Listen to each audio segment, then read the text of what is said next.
I learned how to cook drugs and at the age of 13, and actually, going through the process of putting it in the coffee pot, letting it get a little bit harder, and taking it out, turning into a cookie, and serving it. And it's normal though. You just all you think about is I'm gonna get $10 from when I sell this little rock, and then when you get older, it's like, oh wow,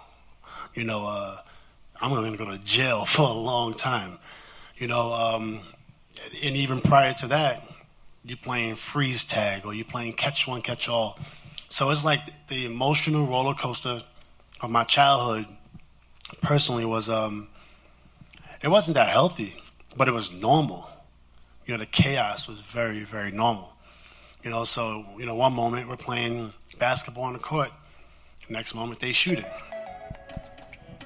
Normal. Imagine how you would describe your childhood and what you would define as normal.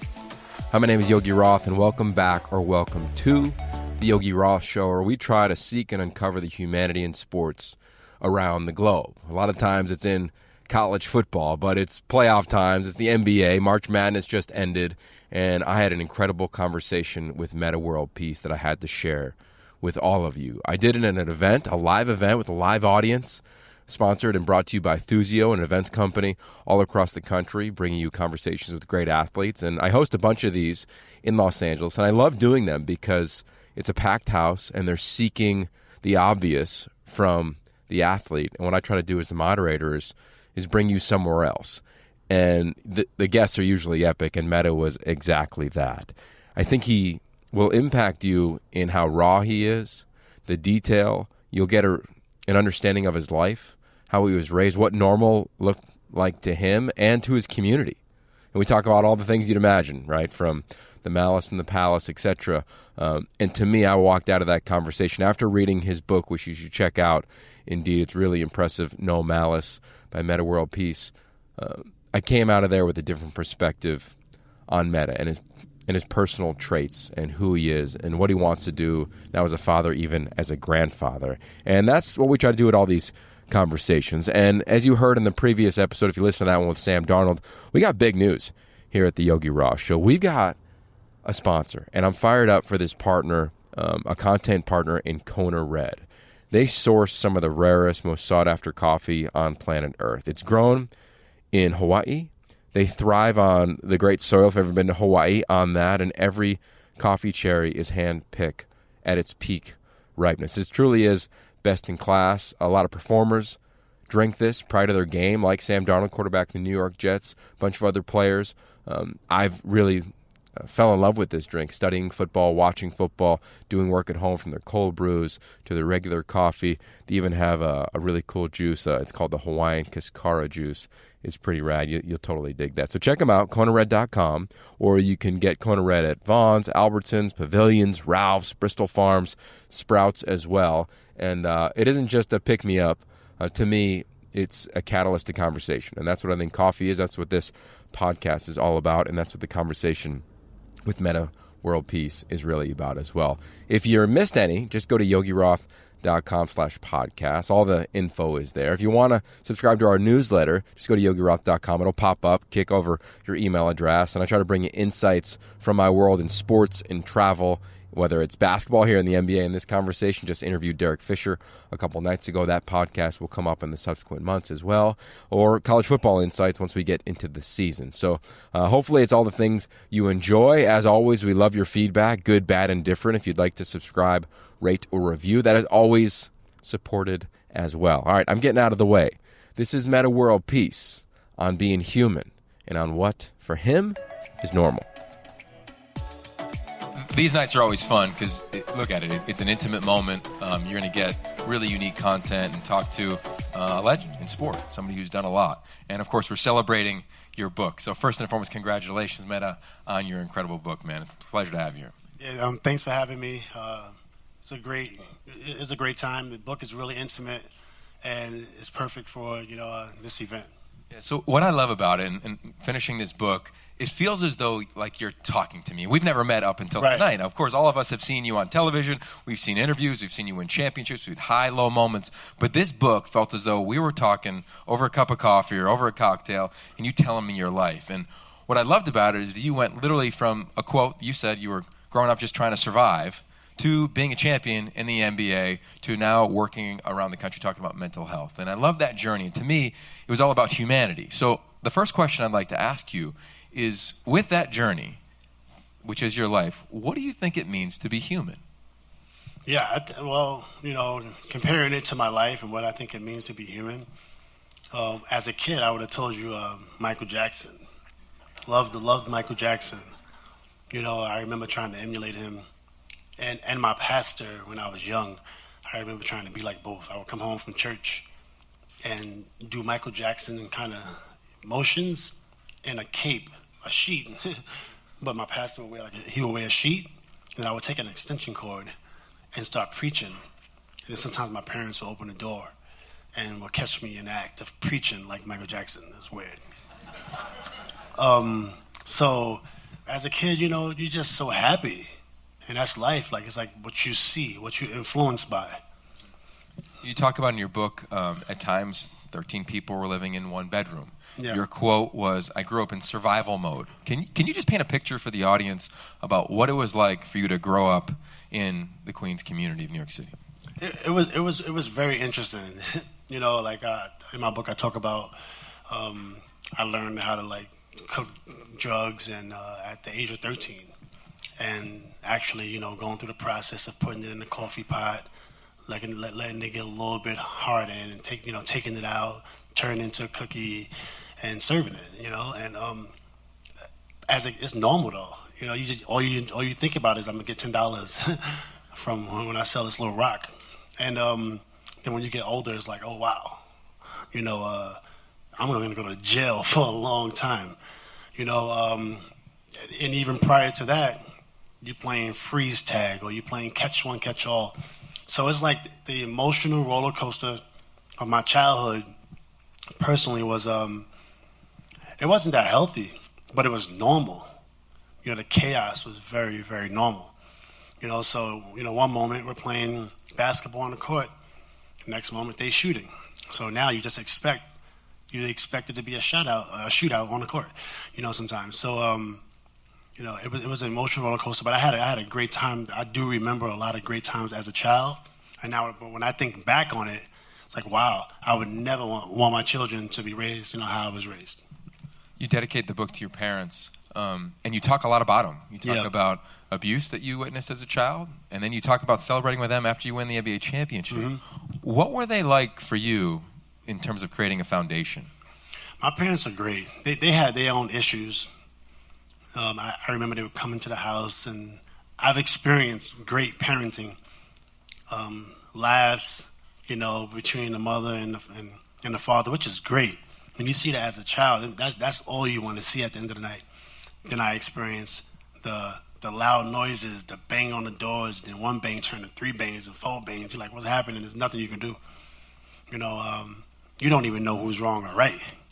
But you don't want your dad to be hurting your mom. So my dad got out the relationship, which was smart.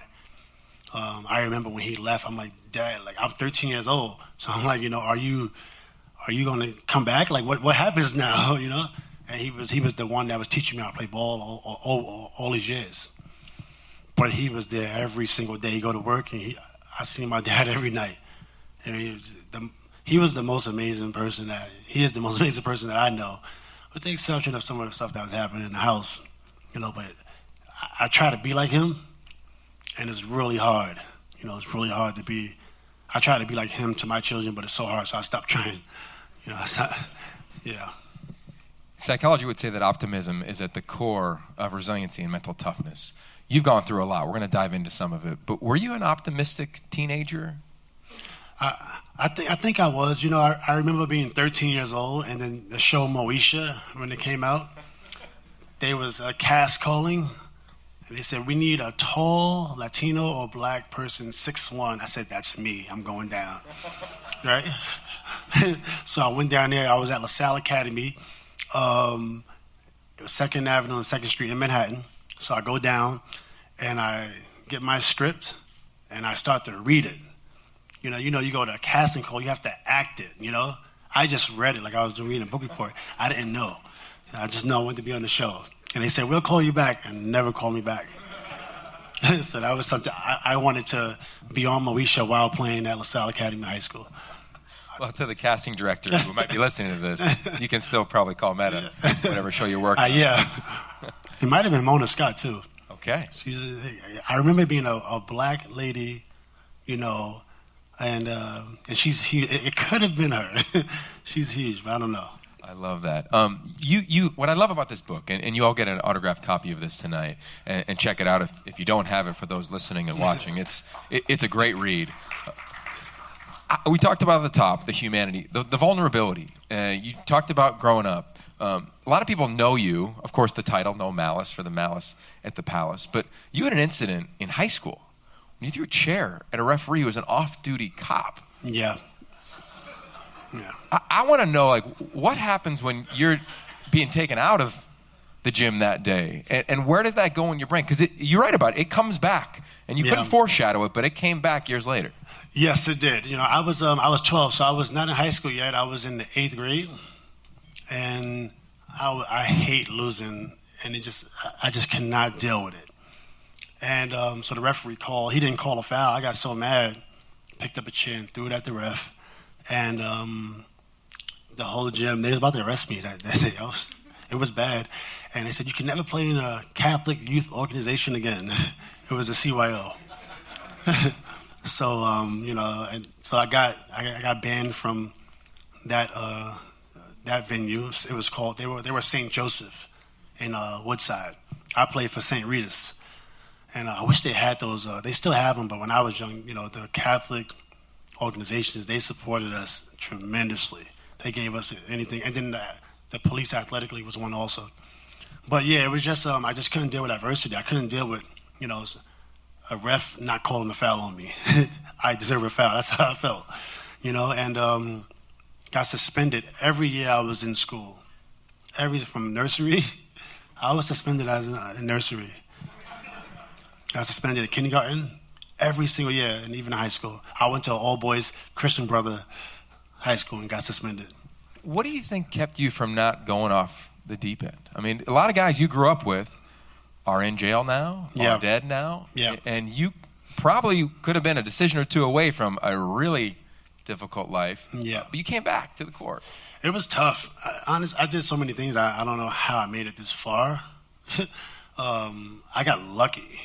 And I had people that supported me. So along the way, you would get some guy from the street saying, keep playing basketball, stay in school, and it'd be some hustler guy, and some people are different. They'd be like, come with me over here, let's rob this person. I actually went on a trip with one of my friends and we robbed somebody. I was like 13 years old. And so you have two different type of people, tugging on you. And, how do you stay straight? And how do you not get yourself in a situation you can't get out of? Math was something that interests me a lot. So I would come home some days and just go outside. Because when I finish doing my homework, I go outside with all my friends. And I play ball, they smoking weed. So I'm in the middle of a lot of marijuana, which is legal now, but wasn't back then. So, police has come in and put the weed down. And, but I got tired of kind of being around that. So then that's how I got interested in math. I said I needed something to do, and I didn't want to be in my house all day. So I would go outside and just do math problems, until I got bored. I love that. And math, of course, led you to college. Yeah. You go to St. John's. And what I love about your career, as you got into the NBA and got drafted, you were around pros, right? You played with Elton Brand, you played with Lamar Odom in AAU basketball. And then what I thought was really interesting about this book is you talk about after you get drafted by the Bulls, you go and train with Randy Moss and Chris Carter, NFL wide receivers for the Vikings at the time. What were you starting to learn from pros coming from that background of two split communities that you just referenced? It was amazing. I'm 19 years old, just left St. John's. My agent brought me to Florida, and I trained with Randy Moss and Chris Carter, and I would see Randy Moss running up 21 miles an hour at a 17% incline. And I'm just like, wow, this is a pro, you know? And then Chris Carter, I knew he was older, but I knew nothing about their careers because I didn't watch football. But then I got to know Chris Carter, and then Chris Carter do the same thing. And I knew he was on his way out. I'm like, wow. Then they would ask me, you know, I was doing the same thing they were doing. I was like, can you just bring this down a little bit and put the speed down? And then that's where I actually took that drill or whatever, and I started to do that later in my career. It really helped me. But it was just amazing watching him. And then we would go play basketball sometimes, and Randy was just dunking and stuff. Super athletic. I love that. Well, we got to make sure you watch some college football this fall, and we'll make sure you're watching the Yeah. Pac-12 networks. But I want to keep going on the Bulls. Mm-hmm. You grew up a Bulls fan. You wanted to go there, and Phil Jackson left the year you got drafted. Do you think your life would change if you met Phil at 19 and got exposed to the stuff you got exposed to later on in your career? I think Phil would have had influence. When I went to the Bulls, it was my favorite team growing up. So every time I played the video game, it was Live 99, which was hot in 99. Now is it around? I don't even know. It's sad. But Live 99, it's 2K now. I'm not a fan. I'm waiting for Live to come back, but I would play that game and play with the Bulls, and my best friend would play with Indiana, and literally we play all day, and I get mad at my kids for playing video games, but I forgot I did the same exact thing, and I was older. The Bulls every day, Bulls versus Indiana for years, and I got drafted by my favorite team, which was like amazing. And I played with B.J. Armstrong, who was my favorite player. We often hear about professional athletes in the transition to the pros. Yeah. It ain't easy. You write about a moment when you're with the Bulls pregame. You go across the street and get a bottle of Hennessy. Yeah. You know, was that a low point for you? Why did you go do that? Were you just at that time? struggling? At that time in my career, you know, I was struggling with. I had a baby when I was in high school. Then on the way to the NBA, I had another child. So then I also was dealing with another lady in college. I'm in college, you know. Then she later had a baby in 2001. So I was just going through a lot. I wasn't where I wanted to be at. You know what I'm saying? And I couldn't deal with it. It's adversity again. I couldn't deal with it, and it was stressful. And I had breakdowns, you know, on the way to games. You know, at that time I couldn't think straight. You know, I had literally multiple personalities at that time. Just tugging away. It took me a while. You know, it took me a long time to relax. It took years. So then one day I did go before the game, I think. Yeah, before the game I went to the Chicago Bulls Arena. You go down United Center, and it was right up the hill was a liquor store. You know, so I got in my warm-ups and I just went up. They said, "Where you going?" I said, "Don't worry about where I'm going. I'm going somewhere." I was very stubborn. And I just go buy some Henny, and then the liquor guys and all the homeless people, and they all in the corner like, "Hey, you got a game?" I said, "Man, I need a bottle of Henny right now." And don't talk to me. I just need the Henny. And I put it in my locker, you know, very stubborn, just leave it hanging up. People saw it, and they didn't touch it. Don't touch my Hennessy. And then I just started drinking it. I was very intoxicated during the game, and I was spiraling out of control, and the Bulls is somewhere I wanted to be. But the reason I tell people that story is because I know people go through what I've been through, so I don't mind telling it. It's not smart of me. It can mess up an Amex deal, potentially. But I think it's important to tell those stories because there's a lot of kids that's playing professional sports going through what I've gone through. So I'm always able to relate. Well, I love the flip side of that. Mm-hmm. Is you go to Indiana. Yeah, that's right. Give him a round of applause for sharing that story. Thank you. And again, to the vulnerability of the book, but the flip side is, okay, there's a bottle of Hennessy in your locker, to then you're in Indiana, and you talk about visiting with your neighbor, Dorothy, an elderly woman, having pie. Like, there's the human side of athletes that we don't ever get to see. I mean, did you ever make that connection? There's a big difference between pie with the 70-year-old and a bottle of alcohol in your locker. Yeah, when I got to Indiana, we moved to one neighborhood and I've never lived in a neighborhood, but I did in Indiana. It was really cool. You know, I live in New York City, brick buildings.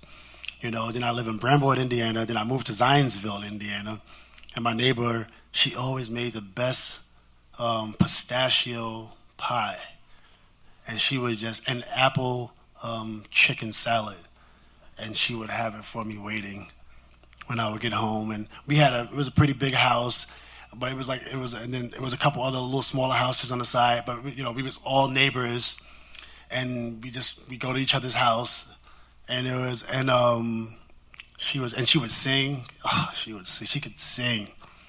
I haven't heard from her in a while, but yeah, the family loves her, remembers her a lot. What would you talk about? Was it a moment of just you weren't the basketball player? We would just talk about music. You know, she loves music. She was a performer a long time ago, and we did a song together. We had a studio. We had a studio in the barn. It was literally like 10 steps from her house, and she would come over and sing with us. And she would sing, and we would rap. It was just fun. We just had a good time.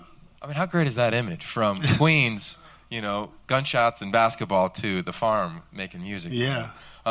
Larry Bird, you had a chance to be around some legends. Yeah. You talk about you and Larry training all the time. That's a great leader. We got people here who are leading big-time organizations, a lot of people. What did you learn from him when he got into the front office in Indiana when you were there? Larry, he's one of the reasons, him and Chuck Person. Chuck Person had the incident with the NCAA, which is unfortunate, but Larry Bird and Chuck Person was in the gym with Ron Artest at the time, young 22-year-old kid, and changed my game. I came to Indiana averaging 13 from the Bulls. Then I got to Indiana, I was playing okay in the first playoffs, I averaged 15, hurt my ankle against New Jersey, didn't have a great playoffs. The next year, averaging 18. I think I was like something all-team defense. I might have won Defense Player of the Year that year. Then the next year, 24 points. And Larry Bird was in the gym with me every single day. And he wasn't passing the ball or going to get the ball when I missed. That was more Chuck Person. And but Larry was telling me, get that elbow in, attack. And because I would ask Larry, how did you get to the hole? And he wasn't fast. So I said, how did you get to the basket? Because I would watch him. He said, you know what, Ron, if they gave me a lane, I'm taking it. That's all he said. And I started to apply that to my game. I don't know, maybe I was faster than Larry Bird, and I applied that. My free throws was at 90%. Three-pointers was at 40%. Field goal was at 50%. I was still the best defensive player in the NBA. And I was going for MVP, and I told him I want to get MVP. And he dedicated this summer. And I feel bad because I was still going through a lot emotionally at that time, and I didn't put it in, you know, I didn't give Larry the respect that I was supposed to. The loyalty, you know, that he gave me. The time that you can't buy back. So that's what kills me about, you know, the whole Indiana situation. So you're playing still amid all of that, your best basketball. Yeah. And then the event happens. We're going to take a look at a clip of the Malice at the Palace. To the 12, all 5 starters in double figures. The Pacers have played a very intelligent game tonight. Then Wallace is fouled, and Wallace Wallace right at our chest. This has potential to be serious if they don't get between. Wallace upset. Players trying to hold each other off. Steven Jackson and Rasheed Wallace trying to be peacemakers. Now Jackson yelling. Wallace still going. You need the coaches in there to get him away. Jackson challenging Derek Coleman. Somebody should just get Jackson out as quickly as possible. The problem is, if Wallace is ejected, I'm not sure.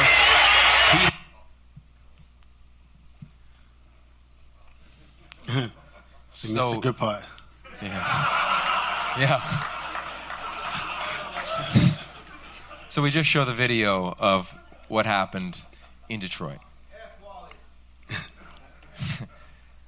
Reggie Miller talks about him being right next to you, and all of a sudden this red cup comes spiraling in, and when it hits you, he sees the white of your eyes. What we all know what happens after, but what's your experience about what happened? Yeah, so, you know, I was, first off, I would have loved to fight Ben Wallace. Like, you know, that's what I like to do back in those days. Like, I go to the game to fight. I was not thinking about basketball, quite honestly. But it was nothing that can happen at that point. So I said, whatever. I'm having a great game. I had like 24. I was killing them, and I didn't feel like looking like I want to fight you. Or I'm gonna fight this. Don't hold me back. You know, I'm like, I didn't feel like getting in that situation, and I was trying to build on things. With my psychologist, things that she was teaching me. So I thought I had it under control, but I didn't expect, anybody from the stands to do anything like that. But I was prepared for the basketball court. We talk about that. We talk about being in control, and that's why the year I was having a good year. But and then that incident just like changed it really changed my career from an individual statistics point of view. Because if you stay with one team for longer, there's your team. That was my team. Well, Jermaine's team also. But that was like both of our teams. Green light, 20 shots, 25 shots, 30 points, rebounds, everything. So when I was going on other teams and things awards started to go away. I didn't get Defensive Player of the Year that year. No all NBA team that year. That's what kills me the most because I play basketball for that, for the championships and then for the awards. And I only have a couple, which is a lot, more than some other people. But it's not like what it should have been. It should have been too many awards to fill up on a page. So that's what kills me. You talked about earlier the love you have and admiration for your parents. What was the phone call like after they saw what happened in that game? That was a normal day for me, man. Honestly. They probably didn't say nothing. Like, hey, son, what are you doing? It wasn't a thing. That was so normal.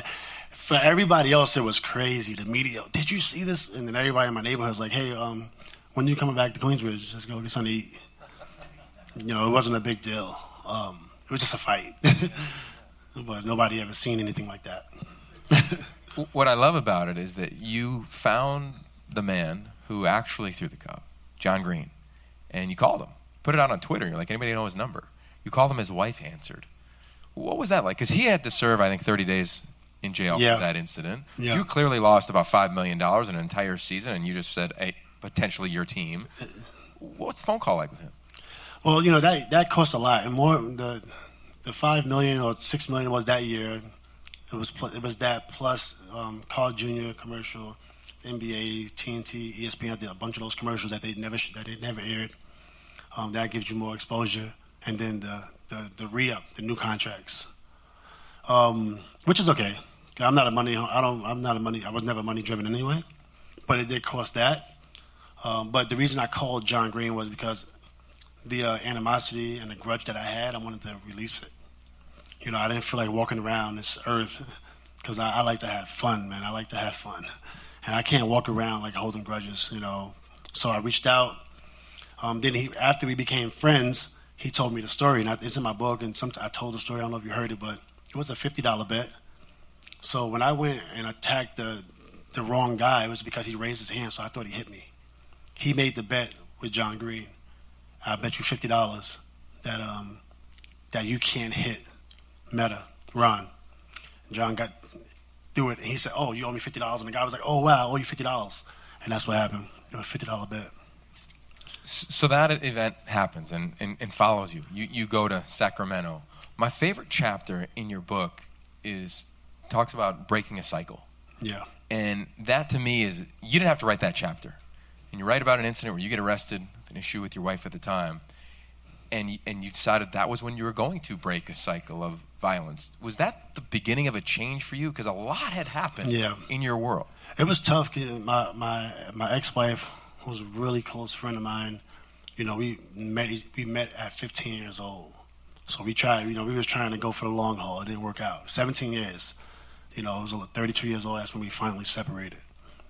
And then she had the same issues I had. We both from the hood. She's from where Shamika Hall School was at, that project. And I'm from right down the block. So anytime we didn't know how to deal with situations. When it was a confrontation, it wasn't no talking about it. A loud voice and then just a fighting back and forth. We had to get out that situation, for the kids. And we're close. My kids live with me. It was, and we agreed on it. That's it. But when I did go to the court, they mandated me to do a community service, which sucked. It was like dumping garbage for a month. It was unbelievably terrible. Oh boy! And but it led me to parenting class. It led me to marriage counseling. MBA found me my marriage counselor. Somebody else found me my parenting, and then the court mandated anger management. And I was doing 3 sessions like a day, and it was worth it. It was worth it. Clearly, you've done the work, and that work led you to a brief stop in Houston, and then, of course, to the city that you love. Now it seems like more than maybe any other than the hometown where you grew up. When you became a Laker, there were many flirtations with the Lakers, it seemed like, throughout your career, and you get to be around a guy who you battled in Kobe Bryant. What type of focus coming to this town, to that team, did that create for you at that stage of your career? I had no focus when I came to LA. When I got here, I went crazy. I came from Indiana. I was in Hollywood. And that summer was an epic summer for me. We've all done that first summer in Hollywood, yeah. And it led into the season. I actually was overweight and start the season. We were losing games that season. We was only in third place, and we was going back and forth.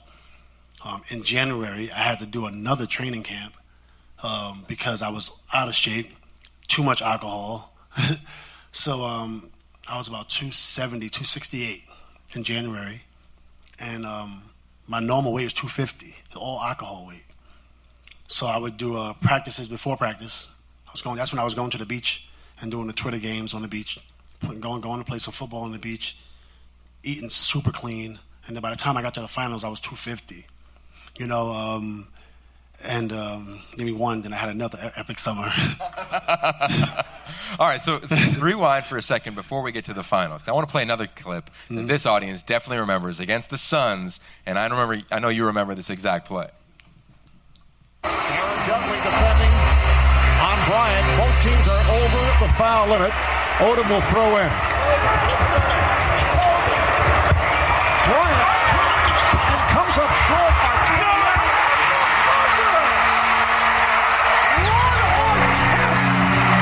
Who took that bad shot just a moment ago? The Suns are shocked. They will review it. It appeared he got it off on time. Ron Artest with the game winner for the Lakers. You found your lane, that's for sure, and you took it. Yeah. It was offensive rebounding. Just that game. It was tough for me because that year I was averaging 22 in the playoffs against the Lakers right before that. And I was a 20-point a night scorer. And when I got to the Lakers, I was averaging like 8. And people were saying you can't play no more. So it was tough. A lot of shots wasn't falling. And in that game, I was playing bad. But I still would take the shot. Feel like, don't shoot. And I was like, I don't know what else to do but shoot. Shoot and defense. No assists. Just shooting in defense. No rebound. I didn't really care about rebounding unless I had to get one. And that was, I was grateful for that moment because I didn't have many moments. I only had like 5 points in that game. So you advanced to the finals. Yeah. And you're 250. And what I thought was fascinating about you being a defensive mastermind, and great reputation for that, is that you're going up against Paul Pierce, a guy you've battled a ton. And you said you don't watch film. You want the offensive player to adjust to how you defend him. Yeah. How did you prepare yourself, assuming you're focused now, right? Here we are, the finals. You want to win a title. And it's one of the most epic rivalries, not in the NBA, but in all of sport against the Celtics. How did you prepare for that? Yeah, well, I was 29, so I was still going through things. So I had a sports psychologist who she started out as my anger management. So that game, it was we had practice. Actually, after game 6, we won. I went right to the gym and I lift. I was at Equinox like 11 at night, and then I go home and I was nervous. Called my psychologist, told her to come up from Houston. She landed that morning we had a session because I was afraid I'd get into confrontation with Paul and I would lose my focus.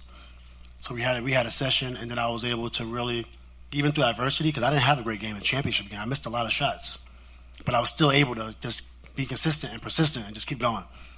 And that's why I thanked her at the end. And I would just focus.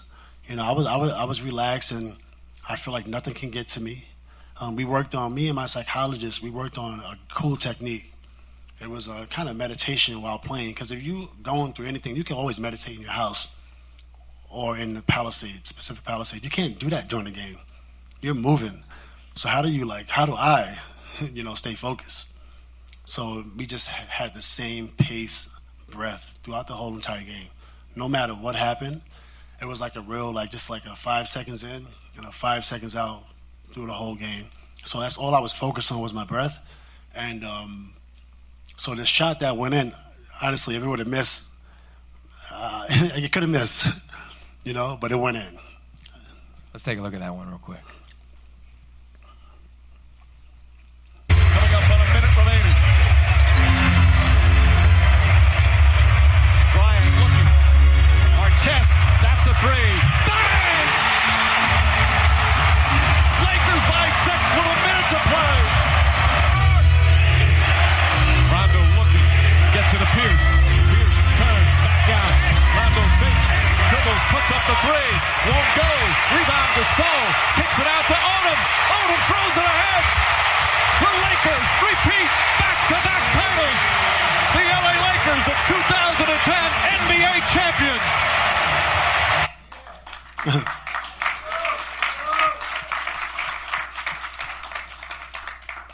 You finally become a champion. And a lot of people you referenced earlier talk about your interview post-game. What I want to ask about is, after that, you get an amazing award, which is Outstanding Service and Dedication to the Community Award, titled the J. Walter Kennedy Citizenship Award. Knowing your role in the mental health community and knowing how it felt to win a championship, what's more valuable to you right now? That award is something, that's the only award I keep. Every other award I don't have. The Defensive Player of the Year award is somewhere. Couldn't tell you where, honestly. And then I think it's in storage. And then all all NBA teams and all defensive teams, those are all chipped. And so when if you come to my house, it don't look pretty. They just fall and whatever. And the ring I raffled the ring away, and I raised money and gave it to mental health institutions. But the citizenship award, it was hard. That's who I wanted to be in my career. Professional, no problems, but it was no way around it. I was a problem walking. But that award means something to me. It's in my kitchen, and I love that award. I love showing it. I agree. I mean, mental health, I'm in college football, and depression has jumped 25% in the last 3 years. Yeah. You talk to student athletes. But I'm curious now. I mean, we've just gone through brushstrokes of your career. All of it is detailed in this book, and I'm sure there's a lot that isn't detailed in this book. But what are you now, Metta? What are you seeking in your life? Well, when I was going through the mental health counseling sessions, it was more like, who am I? Trying to figure that out. And you'll be surprised. Sometimes you can go through an anger management class, but it was actually the marriage counseling that helped me the most. And not necessarily with my marriage, but the way he taught the sessions helped me with my life. So when I got past that, then it was all like maintenance. You got to maintenance the mind. Then when I got beyond that, I continued to see my counselor, my therapist, because I wanted to see if I can go even higher. It felt good to express it. Now I'm like, now you feel free. It's like, what else is out there? What else can I connect to? What other energy could I connect to?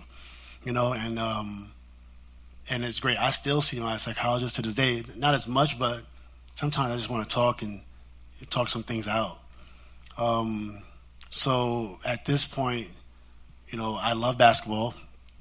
I've been doing charity work since I was 13. I was working with paraplegics, so I've always been into that. And I love math. My first major was architecture. And then it was too hard to take the projects to practice because we practiced at 6:30 in the morning. Had to be in the gym. If you were a freshman, you had to be there at 5:45. So I had these big projects, so I had to get rid of that class, and I majored in art. Same problem, you still got to do projects. So then I got rid of that class, and then math was like just fun, and so I did that. But then by that time, I was going to the MBA, but it's something I enjoyed. So I'm like, how can I apply that? I can't do everything. So now I love the fact that I could apply it and help kids, sports, education, and wellness, and that's where I'm at now. I love that.